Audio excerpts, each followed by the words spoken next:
Hey guys, welcome back to my channel Avara the versatile diva. Early morning road ట్రిప్స్కి ఒక different vibe ఉంటుంది. Roads అన్నీ ఎంటీగా ఉంటాయి, సైలెన్స్గా ఉంటుంది. సిటీ రష్ నుండి దూరంగా అయ్యి మైండ్ ఆటోమేటిక్గా కామ్ అవ్వడం స్టార్ట్ అవుతుంది. నేను 2 AM వైజాగ్ నుంచి స్టార్ట్ అయ్యి 3 పవర్ఫుల్ టెంపుల్స్ని దర్శనం చేసుకొని సేమ్ డేలో మళ్ళీ ఇంటికి రీచ్ అయ్యాను. నా ఫస్ట్ స్టాప్ వాడపల్లిలో ఉన్న శ్రీ వెంకటేశ్వర స్వామి టెంపుల్. వాడపల్లి వెంకటేశ్వర స్వామి టెంపుల్లో 7 శనివారాలు 7 ప్రదక్షిణలు చేస్తే మీ కోరిక తప్పకుండా నెరవేరుతుందంట. అసలు దీని చరిత్ర ఏంటో మనం తెలుసుకుందాం. ఒకరోజు నారదముని మహర్షులతో కలిసి వైకుంఠంలో విష్ణువును వేడుకుంటారు. కలియుగ ప్రభావం వల్ల ప్రజలు పాపాలు చేస్తున్నారు, వారిని రక్షించండి అని అడిగారు. అప్పుడు విష్ణువు ఇలా చెప్పారు: గౌతమి నదిలో చందనపు పెట్టిలో నౌకపురికి వచ్చి అవతరిస్తాను అని చెప్పారు. కొన్ని రోజుల తర్వాత నదిలో ఒక చందనపు పెట్టె కనిపిస్తుంది. దగ్గరికి వెళ్తే అది మాయమైపోతుంది. ఆ తర్వాత ఒక వృద్ధ బ్రాహ్మణుడికి స్వప్నంలో విష్ణువు దర్శనమిచ్చి మంగళ వాయిద్యాలతో నదిలోకి వెళ్తే గరుడు వాలే చోట ఆ పెట్టె కనిపిస్తుందని చెప్తారు. అలాగే చేస్తే నిజంగానే ఆ పెట్టె కనిపిస్తుంది. దాన్ని తెరిచి చూస్తే లక్ష్మీ సమేత విష్ణుమూర్తి దర్శనమిస్తారు.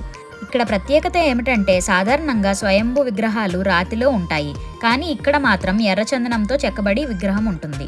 వేం అంటే పాపాలు, కటా అంటే పోగొట్టేవారు. అలా ఆయనకు వెంకటేశ్వరుడు అనే పేరు వచ్చింది. నౌకపురి అనే పేరు కాలక్రమేణా వాడపల్లిగా మారింది.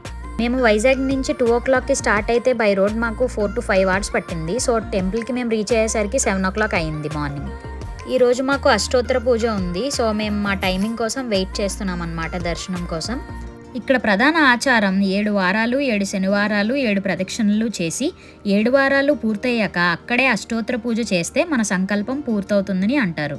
ఇప్పుడు మీరు వీడియోలో చూస్తున్నప్పుడు ఎంత ఖాళీ ఉంది కదా, ఇది వెన్స్డే, సో అందుకనే ఇంత ఫ్రీగా ఉన్నాయి లైన్స్. అదే మీరు సాటర్డే వస్తే ఫుల్ చాలా రష్ ఉంటుంది అనమాట.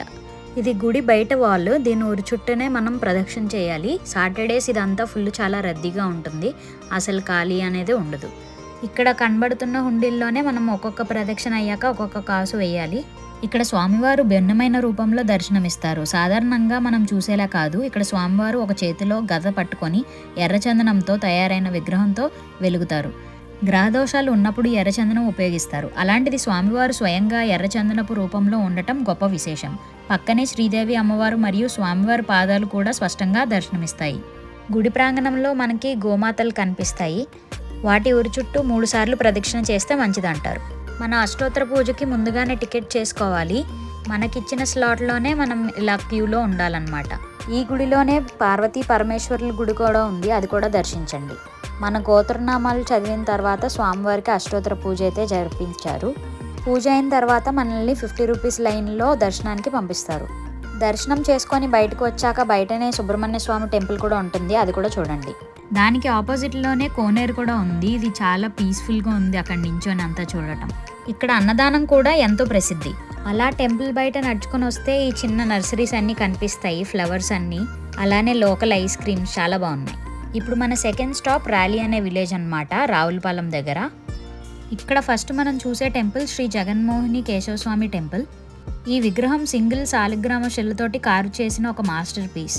ఫ్రంట్ సైడ్ నుంచి మనకి శ్రీ మహావిష్ణువు కేశవ రూపంలో ఉంటారు. అలానే వెనక సైడ్ మోహిని అవతారంలో ఉంటారనమాట. ఇలాంటి స్కల్ప్చర్ ఇంకొక చోట్లో ఉండదని చెప్తారు. ఈ అద్భుతమైన కళ ప్రపంచంలో ఒక రేర్ మాస్టర్ పీస్ అనే చెప్పాలి. శ్రీ మహావిష్ణువు కేశవ రూపంలో శంఖం, చక్రం, గద, పద్మంతో కంప్లీట్ డివైన్ పోస్చర్లో ఉంటారు. అలానే వెనక భాగంలో మోహిని అవతారంలో పొడవాటి జుట్టు, సాఫ్ట్ ఫీచర్స్, ఫెమినైన్ స్ట్రక్చర్, అలాగే ఒక పెద్ద పుట్టుమచ్చ కూడా ఉంటుంది అమ్మవారి కాళ్ళ మీద. జ్యువెలరీ, ఆర్నమెంట్స్, వస్త్రాలు అన్నీ స్టోన్ తోటి చాలా క్లారిటీగా డిజైన్ చేశారు. స్వామివారి పాదాల నుంచి ఎప్పుడు గంగ పారుతూనే ఉంటుంది. ఇది జస్ట్ ఐడల్ కాదు, ఆర్ట్, డివోషన్, మైథాలజీ కలిసిన ఒక లివింగ్ మాస్టర్ పీస్.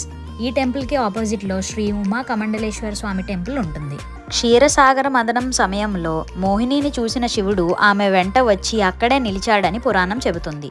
ఇక్కడ స్వామివారు మనకి రుద్రాక్ష లింగగా కనిపిస్తారు.